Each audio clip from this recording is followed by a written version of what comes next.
Okay, quick demo on how to do Divisi part writing with Reaticulate. Let's load in a new track with contact and pick, say, Spitfire chamber strings. Here's the violins 1 patch. Now we're going to add Reaticulate to this track and load in this bank. This is from the factory banks. The menu is going to get cropped in the recording. I'm just loading the basic articulations patch. We do need to set this patch to UACC per the instructions.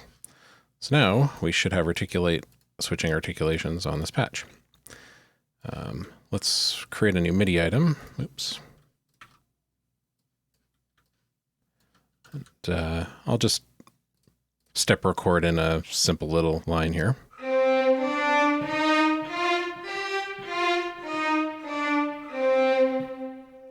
Okay, and let's insert the legato articulation. Let's listen to that back. Oh, I should extend the notes to overlap for legato. Okay, so now suppose our violin section is going to break out into Divisi during this line. We would do this by using another channel for the second line. So we're going to load in another copy of this patch, also set this to UACC. So 1 patch on channel 1, 1 patch on channel 2. And the trick is we can use the same patch to manage both, or sorry, the same bank to manage both of these patches.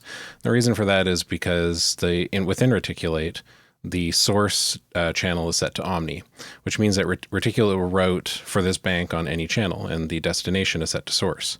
What that means is when the MIDI item, the events in the MIDI item send out on channel 1, Reaticulate will route that out to the patch on channel 1. Likewise, when this sends out on channel 2, Reaticulate passes through on channel 2. So let's see what that looks like. And I'll just now on channel 2 record another line. So I'm going to switch to channel 2 on my control surface. I have a little button. You can see these up at the top here. I have buttons on my control surface that switch the different MIDI channels. And it's a little different than if I were to just click on it, because for me, when I press the button, it sets Reaticulate to this channel. There's a action within Reaper to do that, but it also sets the context of my MIDI controller to channel 2, which is useful for step recording. So now let's record in something over top this as a Divisi part.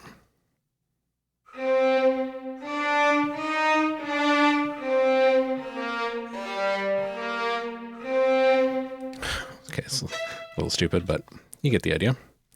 Extend this for legato and also insert the legato articulation. So now we have 2 channels, 2 different lines, 2 different patches, 1 Reaticulate bank, and you can see that both channel 1 and channel 2 are mapped to legato. So let's see that at the same time and play that back.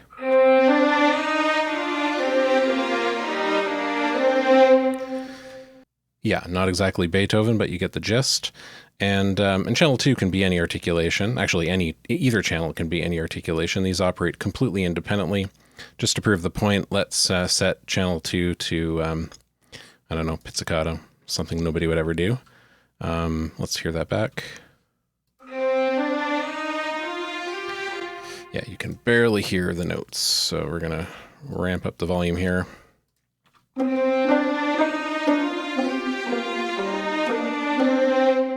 Okay, you get the point. Hopefully this made a bit of sense. Feel free to ask questions in the comments.